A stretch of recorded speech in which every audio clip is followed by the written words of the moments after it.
अब शुरू होने जा रहा है देश का सबसे बड़ा मुकदमा, आपकी अदालत, रजत शर्मा के साथ।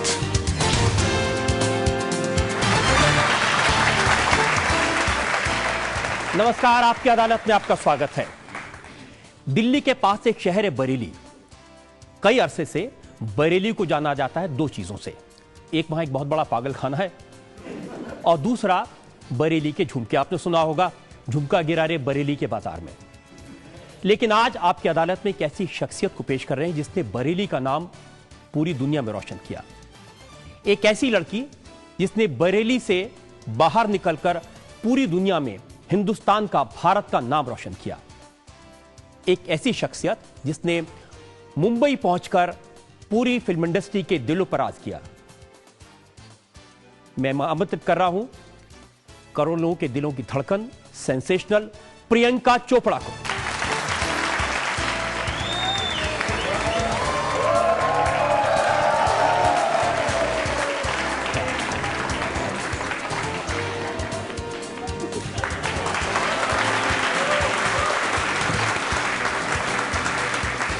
आपकी अदालत में जनता है जी, कटघरा है, मुल्जिम है।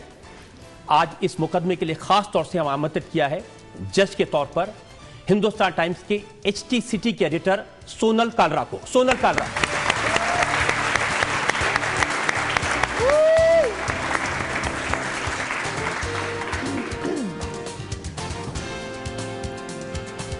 और इससे पहले कि आपकी अदालत में आज का ये सनसनीखेज मुकदमा शुरू करें, हम इल्जाम लगाएं प्रियंका चोपड़ा पर, आज की जज सोनल कालरा की इजाजत चाहेंगे आज की कार्रवाई शुरू करने के लिए। इजाजत है, अदालत की कार्रवाई शुरू की जाए। और इससे पहले प्रियंका इल्जामात और सवालात का सिलसिला शुरू हो, हम इल्जाम लगाएं, सफाई मांगे प्रियंका से, एक नजर डालेंगे उस पृष्ठभूमि पर, उस बैकग्राउंड पर जिसमें आज का यह खास मुकदमा चलाया जा रहा है सुपरस्टार प्रियंका चोपड़ा पर।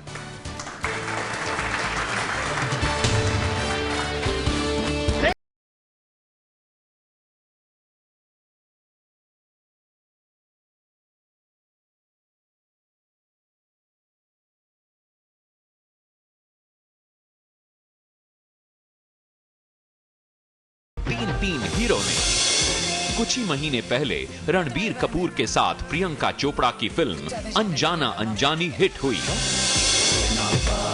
शाहिद कपूर के साथ फिल्म कमीने में प्रियंका चोपड़ा की एक्टिंग की जमकर तारीफ हुई। फिल्म फैशन में प्रियंका चोपड़ा ने बेहतरीन एक्टिंग की और इस किरदार के लिए इन्हें बेस्ट एक्ट्रेस का नेशनल अवार्ड मिला। सन 2000 की मिस वर्ल्ड प्रियंका चोपड़ा आज मुंबई फिल्म इंडस्ट्री की सबसे सक्सेसफुल स्टार्स में से एक हैं। शुरू के दिनों में प्रियंका चोपड़ा ने अक्षय कुमार के साथ अंदाज और मुझसे शादी करोगी जैसी हिट फिल्में दी। प्रियंका चोपड़ा की क्रिश और डॉन भी बॉक्स ऑफिस पर सफल रही। आशुतोष गोवारिकर की फिल्म वॉत्स्य और राशि में प्रियंका चोपड़ा ने 12 अलग अलग कैरेक्टर्स को पेश करके एक रिकॉर्ड बनाया। आंखों से आंखें चार करने दो। और अब दर्शकों को इंतजार है प्रियंका चोपड़ा की नई फिल्म सात खून माफ का। And this time I am going to drink his blood.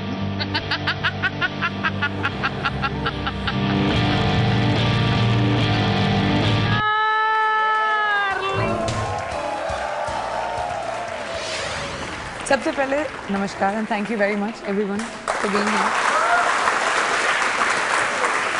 And मैं पहली मुजरिम होंगी जो बहुत एक्साइटेड है कि मुझ पे आज इल्जाम लगने वाले हैं, सो थैंक यू प्लीज। और जो यहाँ लोग बैठे हैं वो भी बहुत एक्साइटेड हैं आपको देख करके। थैंक्स। तो मुकदमा शुरू होता है। आपकी अदालत में पहला इल्जाम प्रियंका चोपड़ा पर। आपकी अदालत में फिल्म स्टार प्रियंका चोपड़ा पर इल्जाम है कि ये सबसे बड़ी कातिल हैं। प्रियंका, आपकी नई फिल्म सात खून माफ के बारे में जो कुछ सुना है उससे ये लगता है कि आप सबसे बड़ी कातिल होने वाली हैं। वैसे तो यहाँ कहना नहीं चाहिए, लेकिन जी हाँ, मैं इस बात से मुकरती नहीं हूँ कि मैंने कत्ल किए हैं, लेकिन किस तरह से किए हैं और कैसे किए हैं और अगर आप मुझे माफ़ करेंगे या नहीं वो तो फिल्म देखने के बाद ही पता चलेगा आपको, लेकिन मुझे सात खून माफ़ है। फोन करके आप माफी भी मांगे जनता से? बिल्कुल नहीं। मैं माफी मांग ही नहीं रही हूँ, वही तो बात है कि मुझे माफ ऑलरेडी है। 7, 8वां नहीं, सिर्फ 7। देखिए, जनता ने आपको ग्लैमर गर्ल के तौर पर, सेंसेशनल प्रियंका चोपड़ा के तौर पर देखा है, और मैंने सुना कि इस फिल्म में आप 65 साल की बूढ़ी अम्मा का रोल करेंगी। 20 साल की यंग लड़की का भी कर रही हूँ, लेकिन 65 साल की बूढ़ी अम्मा ने भी क्या रंग रलियां खेली हैं इस फिल्म में। आप देखिए तो 7वीं शादी तो तभी होती है। ये क्या कहानी हुई कि 7 लोगों से शादी करें और 7 लोग मरे हुए पाए जाएं? हर औरत के लिए थोड़ा मुश्किल हो जाता है ना हस्बैंड को टॉलरेट करना थोड़ी देर के लिए, तो बस सुजाना ने एक तरीका ढूंढ लिया। आप कह रहे हैं कि एक औरत 7 शादियां भी कर सकती है, कोई इसमें मुश्किल काम नहीं है? गलत काम नहीं है इसमें, कोई गलत काम नहीं है। आप चाहे 12 शादियां कर लें, कौन कहने वाला है, कौन इस बात को जज करेगा? मतलब सोसाइटी क्या कहेगी कि नहीं तुम प्यार नहीं कर सकते? लेकिन इस फिल्म में सबसे बड़ी चुनौती, सबसे बड़ा चैलेंज क्या था आपके सामने? कि मैं जनता को कन्विंस कर पाऊं कि आप सुजाना को माफ कर दें फिल्म देखने के बाद, क्योंकि वो इस फिल्म का फ्लेवर है। ये कोई सीरियस फिल्म नहीं है, ये कोई थ्रिलर नहीं है, ड्रामा नहीं है, इंटेंस फिल्म है। मैं ये नहीं कहूंगी कि ये दोस्ताना की किस्म की कॉमेडी है, it's not that, but it's लेस्ड with humour. जैसे अभी आप लोग हंस रहे हैं जब मैं बात कर रही हूँ सुजाना के बारे में, बट वैसा ही है कि एक लड़की है जिसको सिर्फ प्यार की तलाश है, वो बहुत अकेली है, शी इज लोनली, एंड उसकी जिंदगी में जितने भी मर्द आते हैं वो सारे निकम्मे निकलते हैं बेचारी। क्या करें? ये तो आपके बारे में कहते हैं कि ये अकेली है, लोनली है और किसी की तलाश है। नहीं, मेरे बारे में ज्यादा नहीं कहते ऐसा, और मैं अकेली बिल्कुल नहीं हूँ एक्चुअली, और तलाश तो हर लड़की को किसी ना किसी की होती है। जब आप कहेंगी मैं अकेली नहीं हूँ तो इसके बहुत सारे मतलब निकाल लेंगे। आप निकालिए ना कॉनोटेशंस। ये अदालत में, इस अदालत में क्या जिंदगी में कभी ऐसा मौका मिला कि कोई आदमी असली जिंदगी में कोई मिला हो जिसने ऐसा कुछ किया हो आपको लगा हो कि इसका तो मैं मर्डर कर दूं? आई थिंक हर औरत और हर आदमी ये बात कभी ना कभी जरूर सोचता है। इनफैक्ट हमारी फिल्म में लाइन भी है कि दुनिया की हर बीवी ने कभी ना कभी तो ये जरूर सोचा होगा कि मैं अपने पति से हमेशा हमेशा के लिए छुटकारा कैसे पाऊं। ये थॉट हर इंसान के अंदर आता है। कुछ लोग इसके बारे में कुछ करते हैं, कुछ नहीं करते। सुजाना उनमें से कुछ है। एक शेर है ना, उसे तो कत्ल करना और तड़पाना ही आता है, गला किसका कटा क्यों कर कटा ये तलवार क्या जाने। वही तो मैं बोल रही हूँ। फिल्म इंडस्ट्री में काम करते करते कभी ऐसा कोई डायरेक्टर मिला जिसके बारे में आपको लगा हो कि ऐसी बात कर दी इसका तो गला दबा दूं? हाँ, एक लड़की होने के नाते काफी बार हुआ, लेकिन अब मैं बोलूंगी नहीं, मैं भूल जाती हूँ इन बातों को। लेकिन होता है, काफी लोगों के साथ होता है, और स्पेशली क्योंकि मैं ना तो किसी फिल्म बैकग्राउंड से आई हूँ और ना ही मेरा कोई गॉडफादर रहा है इस फिल्म इंडस्ट्री में। तो जब आप एक अकेली लड़की होते हैं तो बहुत लोग सोचते हैं कि कुछ फ्रीडम या कुछ ऐसी बातें बोल लें कि ऊपर से कोई किसी की छत्रछाया के नीचे नहीं हो ना मैं।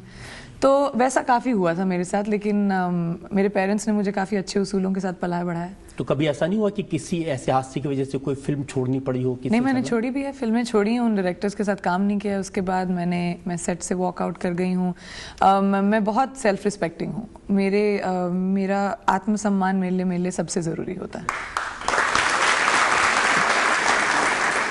एक डायरेक्टर ने जरूरत से ज्यादा एक्सपोज करने को कहा अननेसेसरीली, तो आपने वो फिल्म छोड़ दी थी? जी।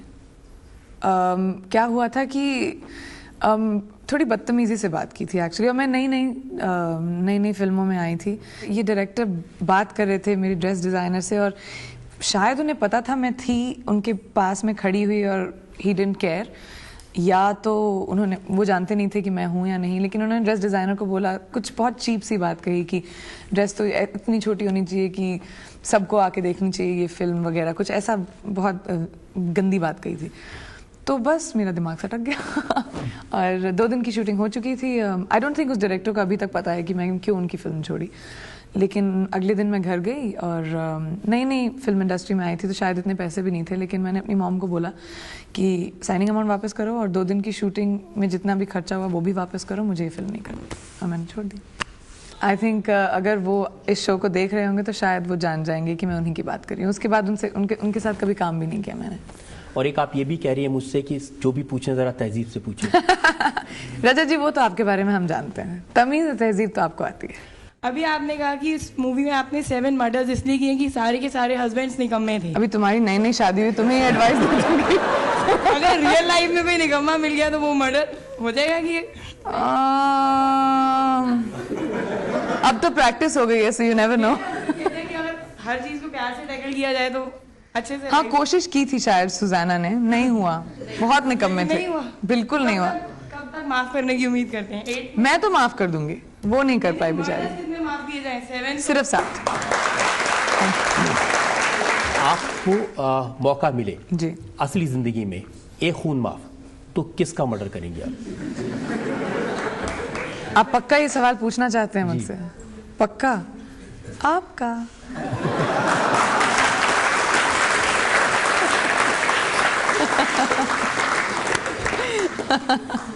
प्रियंका, हमारी शुभकामनाएं आपके साथ हैं आपकी नई फिल्म के लिए और मेरी आपके साथ।